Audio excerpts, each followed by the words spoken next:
welcome back to Sisley Reacts, the channel where I react to music-related stuff. So today, the day has finally come. We are going to finally hear Taylor Swift's new album, Reputation, with a lowercase r because this is her edgy face. And it's so entertaining to watch it, to be honest. This is arguably one of the most anticipated albums of the year, and I'm one of those people who are really excited because her last album, 1989, has been amazing. Like, I was never a huge fan of Taylor Swift, but when her last album came out, I was like, holy shit, all the songs on that album are amazing, and I fell in love with it. I listened to it like a ton, and while I wasn't that impressed with the single from this album, I'm still really hyped for this. I have high hopes, especially since one of the songs is featuring Ed Sheeran, and Ed Sheeran is one of my favorite artists right now. His songwriting and his vibe are just amazing, so I'm super excited for that. This album has a total of 15 songs, so we better get to it. So, without further ado, let's click play and let's see what this new Taylor Swift album is all about. Okay. So, the album starts with Ready For It, which we have heard. It's, I believe, the second single from the album, and honestly, this is a really good starter track. And while I wasn't initially that impressed with this song, I think now it's probably my favorite from the ones that we've heard because it grew on me quite a lot upon listening to it a few more times, and especially after the music video, which I did enjoy a lot. So, you know, as much as the song is pretty generic to me personally, like, it's still a catchy song. I love the Fierce instrumental, and I think once again this is a great album starter because it's just so strong, and it starts with that boom boom boom, you know, like it gets you right in there. And this pre-chorus is pretty soft and nice, I love it. Also in terms of names, you know, like the song is called Ready For It, and it's like, are you ready for it? Are you ready for this album? Like, this is pretty catchy and it's definitely a grower. I love how this, once again, isn't very crowded. Like, there's just a few very prominent instruments and the vocal in this production, but it's very, very fierce. Yeah, this is definitely a grower. Like, every single time I listen to the song, I like it more, which is a good thing, you know? This is called Endgame, and this is the song featuring Ed Sheeran. Can you hear the generic 2016/17 production? That's actually cool. Like, the intro was very generic, and then this is pretty cool. Oh, this reminds me of something. Like a song that I've heard. This is also featuring Future. I don't know why I didn't see that at first, but oh my god, yes! Minus the trap rhythms because those are getting really overused and I'm getting really tired of them. Like, they were nice for a while and I appreciate them, I appreciate the style, but like, they're not my cup of tea when they're overdone. Like, my favorite part so far was the verse. Everything else seems like I've heard it before. And like, not like in a, ooh, like this sounds familiar and good way, but like in a, this isn't that exciting way. Oh, King! Yes! Ah, he sounds so great here. Also, I love these backing vocals. I love these lyrics. Honestly, best verse I've heard so far from this album. I'm kidding, like, the singles were pretty good too, but like, Ed's voice always cheers me up, you know? Like, this chorus, like, doesn't it sound like something that you've heard a million times before? Not just in general in the past, but like over the past half a year, you know? Like, I love mainstream pop, don't get me wrong, like, I'm a hoe for generic pop music, but Taylor Swift is the biggest artist in the world, and you kind of expect her to be innovative. Now this, like this kind of has that indie vocal vibe that I love, and oh yeah, this part is great. I can even overlook the trap rhythm here. That's a good one. Well, at least you admit that you love drama, and you always get into it, so please don't pretend that you hate drama! Oh, those ad-libs at least add some color to this. Oh yes, those ad-libs are beautiful. More of this, please. This next one is called I Did Something Bad. I enjoy this so far. I love the instrumental. The lyrics are intriguing. Ooh. That's good. Whoa. This instrumental! Now that's cool. Now that's good. Now that's the Swift that I want and love. Oh my god. This is fierce, both in lyrics and what is this? Listen, this is everything. This is the opposite of boring. This is cool. Like, this is conventional. Like, it's not that experimental, but it's just that different enough to be exciting, you know? Like, it's exciting, it's not boring. You're like, ooh and ah, you know, every second of it. Like, this instrumental is something that is really intriguing to me, and the song itself is really fierce, and the lyrics are amazing. Wow. What is this part even? I'm in love! And of course, to complete the amazingness, the beloved autotune effect that I'm always a hoe for. Yes, yes please. Oh yes, those harmonies too. Oh my god, this song so far is definitely my favorite. Yes! Oh my god. Yes! Oh my god, this is so good! Oh my god, I hope they make it a single. Oh my god, this is so good! Now that's like, these vocals are so fierce and everything was so good in this song. Yes! This is called Don't Blame Me. I love how so far this album seems to be wanting to bring dubstep themes back. Like, are we hearing those synthesizers? These really seem like something from 2012, but like in an upgraded way, which I'm really enjoying. This is pretty interesting, even though the melody isn't that exciting, like the vocal melody. This is fierce. The instrumental is so cool. Like, you would think that the mainstream dubstep thing is outdated because it was all over the place in 2012. She makes it work here. She makes it contemporary here, you know? Like, it doesn't sound dated at all. This album so far is a lot darker than 1989, which I really appreciate because, like, you know, you can't have, you know, sunshine and rainbows all the time. Like, that last album wasn't that, you know, bright and happy, but it was definitely a lot less dark and a lot more colorful. And this just seems a lot more fierce and heavy and dark, but nonetheless a bop. This melody also sounds really generic, but somehow it's just catchy enough to, you know, ignore that, you know? Like, I don't care that I've heard this exact melody like 50 billion times before. It's catchy and it makes me want to move. Also, these backing vocals are really pretty. Whoa. Oh, wow.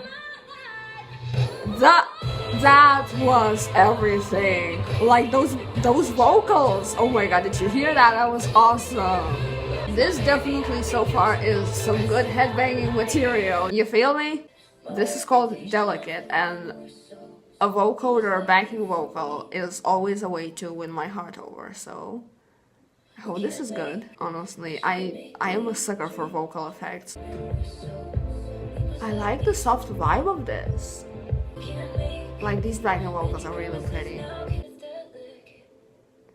I love how delicate it is. Like, she actually put in the effort to make the song feel delicate. This feels nice. Like, it isn't fancy or anything, but that's kind of the point because it's called Delicate. I just love the vocal production and how it's made to feel really soft. Okay, how many times did she repeat the word reputation without actually having a song called Reputation? Love that continuity! That was cute. Delicate. Yeah, that's delicate. I somehow really enjoy this post-chorus, even though it's the most generic fucking thing ever. Like, it's soft and sweet. I can't get over how beautiful the vocoder effect is on here.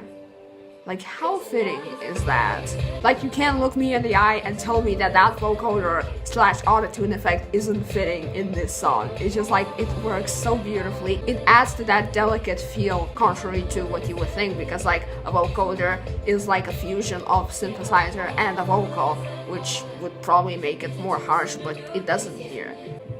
I just love the production on the song. It's just like, it's what makes the track. And this is Look What You Made Me Do, which I did enjoy to some extent, but I wasn't like the biggest fan, especially compared to 1989 when like I was expecting so much from her, and this just felt too generic and too edgy for me. Like, I don't hate the song, but I just didn't listen to it a lot at all, like maybe a couple of times after I initially heard it, and then a couple of times on the radio or whatever.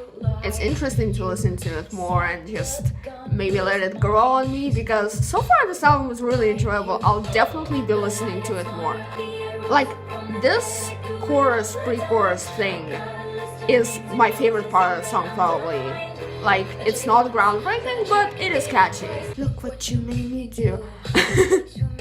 Like, is it bad that I literally memorized the parody that I watched on this song more than the song? Because I think Luke Cuthforth, the YouTuber, like, he's a British YouTuber, and he made a kick-ass parody called Look What I Do for Views. And like, I always end up in my head singing that instead of Look What You Made Me Do, and to me that's hilarious because that parody was really great. You should really watch it.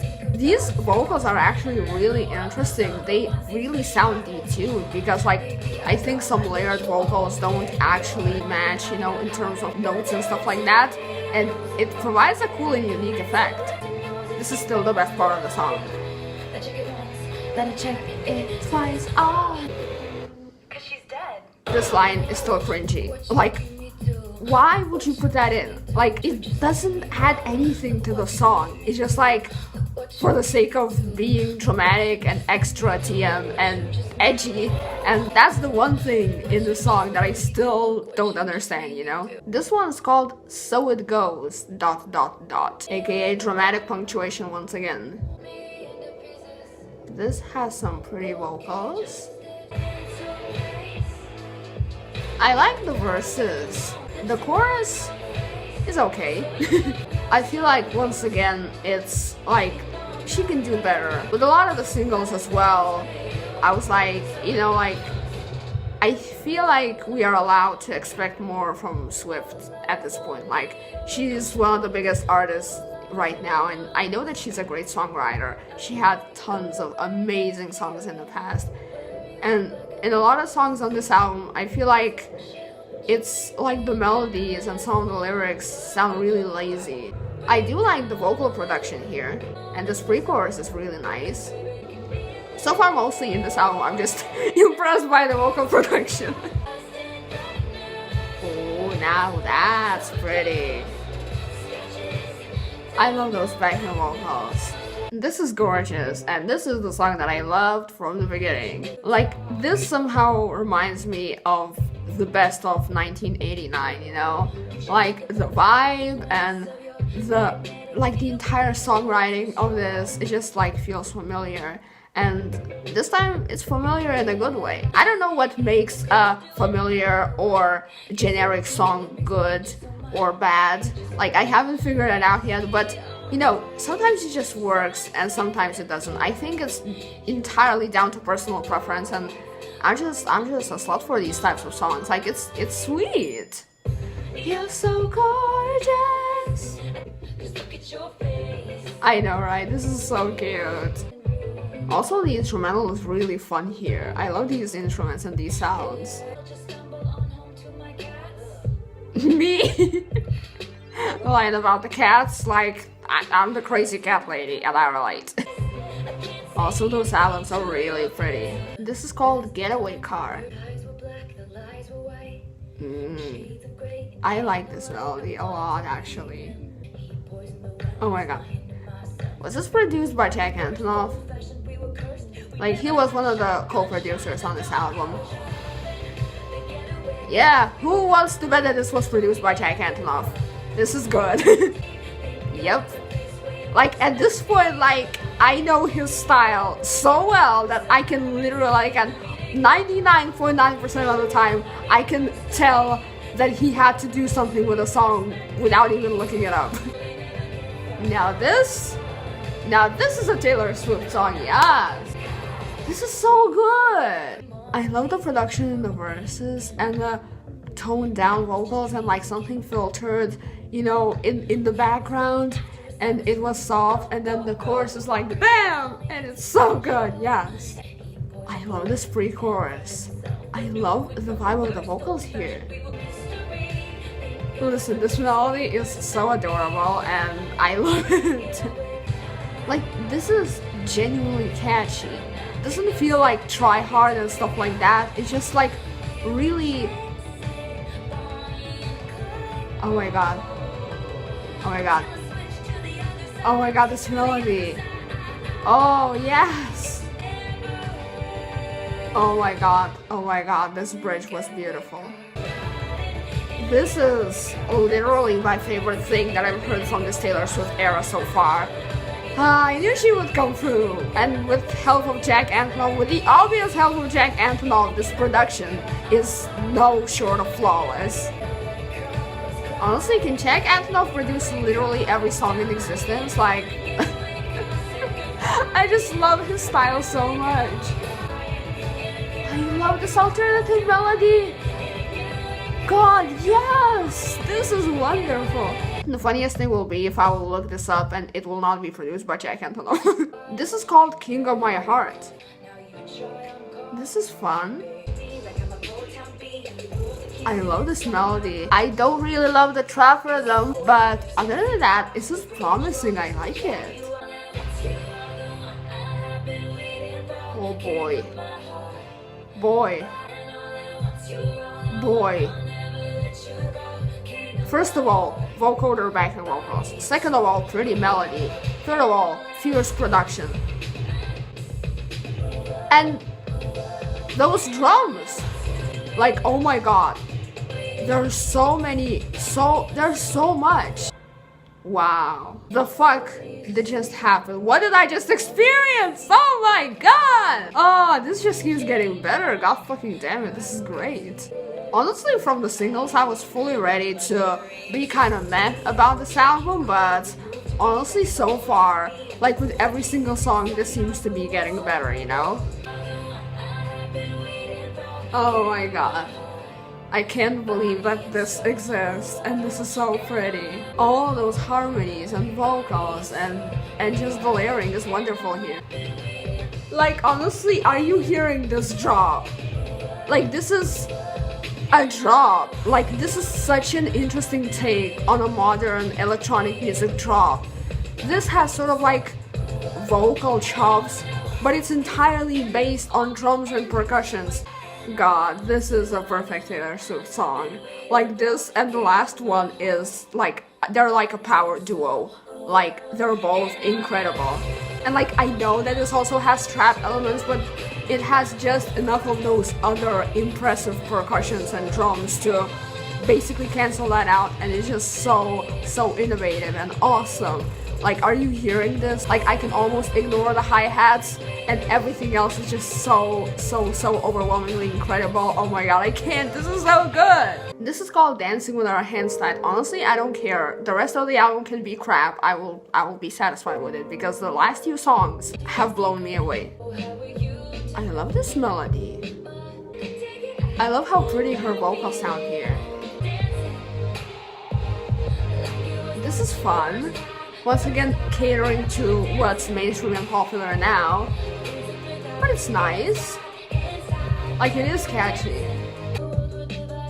I actually love the vibe and the verses. It's really soft and floaty. I love the vocals and the chorus and how she sings it. Oh my god, I love the synthesizer in the background, and I love the vibe of this bridge. Oh yes, those ad-libs are wonderful. Oh, that was good. This is actually pretty great. I love this last chorus. Oh, that was great. Oh my god, I love those ad-libs. This is called Dress. Oh, I'm enjoying the lyrics. Oh my god, those backing vocals are really pretty. Oh, that's pretty. Oh my god. Oh my god, I love this line. Only about this dress so you can take it off. Same. I love this instrumental. Oh my god, what is the sound? Like the synthesizer and the melody that it plays, it's so pretty. Oh, that was beautiful. This chorus is really pretty. Like the verses are okay, but they're not groundbreaking. Like the chorus isn't groundbreaking either, but at least it's really pretty. I love how airy this sounds. I love these percussions a lot, actually. That is really pretty. I love those backing vocals. This is definitely one of the best choruses in the entire album. Oh my god, the synthesizer. It's so pretty. Like, I would listen to that on its own. Like, I don't know, maybe that's me, but like, I would want to get like a stem of that synthesizer and just listen to it. It's such a pretty sound, it's such a pretty melody. This is called This Is Why We Can't Have Nice Things, and this is probably the most intriguing title because same! I enjoy this so far, oh my god. This feels different. I love this melody. Oh my god. Oh my god. This is everything. This is why we can't have nice things. I had to take them away. Oh my god, I love this. I love the vocal production. The hi-hats are kind of annoying actually, but other than that, oh my god, this chorus is fierce. Oh my god. These accent phrases are absolutely everything. Now this is songwriting, like in terms of songwriting, I think this so far is the best song. It's just like unique enough, but also like it has a kick-ass chorus, it's interesting, it's not boring. Oh my god. I love this chorus so much, oh my god. This is probably the best chorus in the album, oh my god. Oh my god, and all those backing vocals, sign me the fuck up, bitch. Oh yes. Now that's... The vocal production here is amazing. I can't even focus on one thing. It's just all over the place and I love it. Oh my god, fucking queen of songwriting. This is one of the best things that I've heard all year probably. Oh my god, those backing vocals, yes. This just sounds angelic and beautiful and it's everything I've ever wanted and more. Standing fucking ovation, that was amazing. And this is Call It What You Want. I love those backing vocals. They're filtered, like those are really pretty. My main issue with the song is that like you can't really tell where the chorus starts and like you can tell it where it ends, but it's like you're waiting for the chorus and then before you know it you realize that that was the chorus and that it's ended and you're like, well that's disappointing, isn't it? I don't know, this is not my favorite song from the album. Like it's not a bad song, it's just like maybe not my cup of tea. The vocal production is really beautiful though. Wait, were those Jack Antonoff backing vocals? Yes! Oh my god, those are backing vocals by Jack! Oh my god, that's so cool! This made the song like 3 times better. I'm kidding. Listen, this bridge is the best part of the song still. Like, the melody is really pretty and all the backing vocals are done beautifully and just the entire vibe of this bridge. It's just like the highlight of this song for me and that's something that I'm genuinely in love with the bridge of this song. And this is the last song on the album called New Year's Day. This is sweet. I love the lyrics so far. Oh. Oh my god, that's so cute. Oh my god, I love the subtle instrumental. And just the simplicity of this, and the lyrics are really sweet. I love this harmony. Aww. Oh my god, this is such a sweet song. I love it. Oh my god. Oh my god, this line. It's so beautiful and so touching. It's just the sweetest fucking thing that I've ever heard from Taylor Swift. Oh my god. These harmonies are beautiful. I just love the aesthetic of the song and the feel. It's definitely the most beautiful Taylor Swift song that I've ever heard. Like, a lot of them were great and danceable and conceptually beautiful, but this is just the sweetest fucking thing ever, okay? Oh my god, this is so beautiful! Oh wow!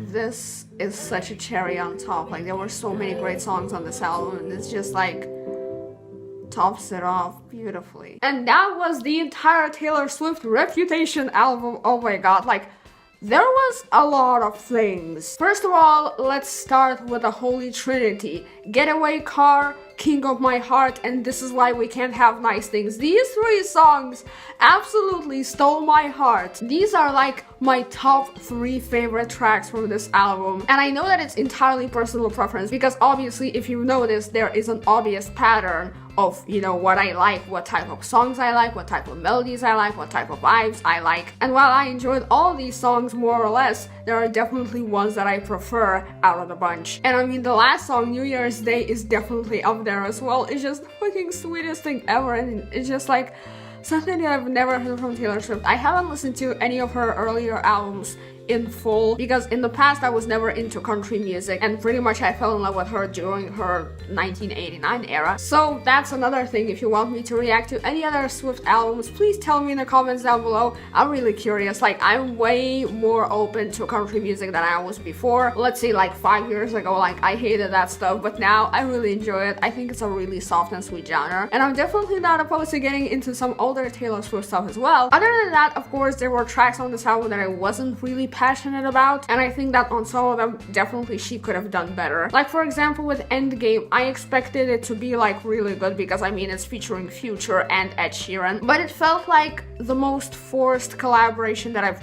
heard this year. And I really hate when it happens, because sometimes I think you can really tell when it was just for the sake of collaborating with people. I know that Taylor and Ed are good friends, but this just felt like some fake shit, you know? Like, it wasn't a bad song, but to me personally, it just didn't give that genuine vibe that some other Swift songs did. Like, even the ones that weren't my favorites, for example, Call It What You Want, they still feel heartfelt and genuine. I also enjoyed songs like Delicate and Dancing With Our Hands Tied. Overall, I'm definitely gonna be listening to this album in the future. I'm sure it's gonna grow on me, even the songs that I wasn't that passionate about at first. They're not bad songs, and they totally have a potential to grow. Just like Ready For It. Like, at first I enjoy that song, but I wasn't that into it, but the more I listen to it, the more it grows on me. So I hope that's gonna happen with all the other songs, because I'm more than willing to give this album as many chances as it takes to love it, because I mean, it's Taylor Swift. She's one of the biggest artists in the industry right now, and I think she totally deserves it, because she's a brilliant songwriter, and what she's been doing with her albums conceptually has been pretty interesting to me, because I'm always a hope for good music videos and storylines and storytelling, especially in albums and musical projects and stuff like that. So yeah, these were my first impressions on the Taylor Swift Reputation album. What do you guys think about this album? Tell me in the comments down below. This one I'm really excited to discuss with you, because with Taylor Swift these days, it's like, you know, either you love her or hate her, and I'm really curious to hear all sorts of opinions. Like, I've heard some good things about this album obviously already from people, and as always, I'm really curious to see what you guys think about this. So leave a comment down below, tell me everything you think about this album, what songs were your favorites and why. And yeah, that'll be it for this video. I hope you enjoyed it. Make sure you subscribe to this reaction channel, because I post new reaction videos every single day. Let me know if you want me to react to any other Taylor Swift stuff, and whenever she's gonna release anything new, I'll be sure to react to it. So yeah, thank you so much for watching, and I will see you next time. I love you guys. Bye! Mwah!